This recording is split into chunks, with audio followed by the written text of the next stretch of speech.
Orientia po, yan po. Sa cellphone video na kuha noong 2023, ibinaba ang isang lalaki mula sa ikalawang palapag ng ginagawang bahay. Lapnos ang kanyang balat. Walang tigil din ang pagdurugo ng mga binti at paa. Ito'y matapos makuryente habang nasa trabaho. Dahil umabot na sa laman ang pagkasunog ng balat, kinailangan putulin ang kanyang mga braso, pati na ang mga daliri sa paa. Makalipas ang 2 taon, sariwa pa sa alaala niya ang trahedyang sinapit sa construction site sa Pampanga. Nung pagkatapos po namin magmerienda, naglalagay po ako ng pantukod dun sa slab. Dahil tapos na po yung ginagawa ko, inutos po ako ng foreman umakyat sa taas para ayusin po yung bakal sa slab.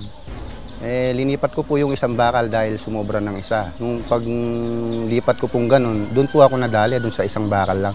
Nang magkamalay si Joffrey sa ospital, dito na niya natanggap ang masamang balita. Hindi ko magalaw-galaw po yung katawan ko, parang matigas po. Pati pa ako po.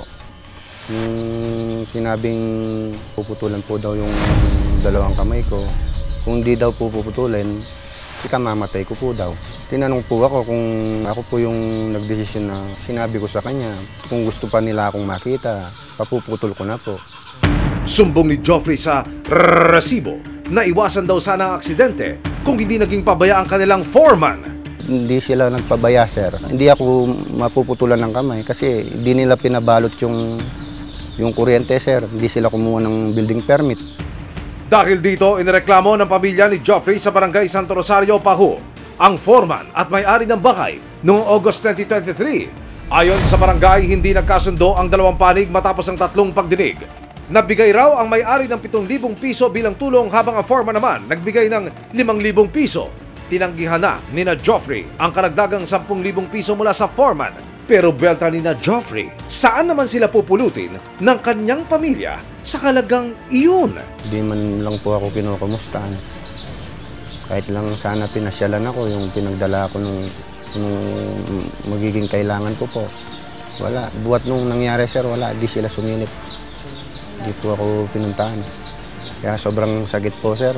Kung di dahil sa kanila, kumpleto sana po ako ngayon. Di kami naghihirap. Kaya sa parehong taon, lumapit ang pamilya ni Joffrey sa Public Attorney's Office. Gusto nilang magsampa ng civil case para sa sinapit ni Joffrey. Kasi, sir, hindi maayos po sa barangay. Ayan po kasi talaga. Sabi ko, magpatulong ka na sa PAUS. July 2, 2025, nakipag-ugnayan ng resibo sa Public Attorney's Office Region 3. Hanggang ngayon, hindi pa rin daw na isasampa ang kaso makalipas ang 2 taon. Abangan ang buong kwento sa Resibo ngayong linggo, 2:45 PM bago mag-FPJ sa GMA.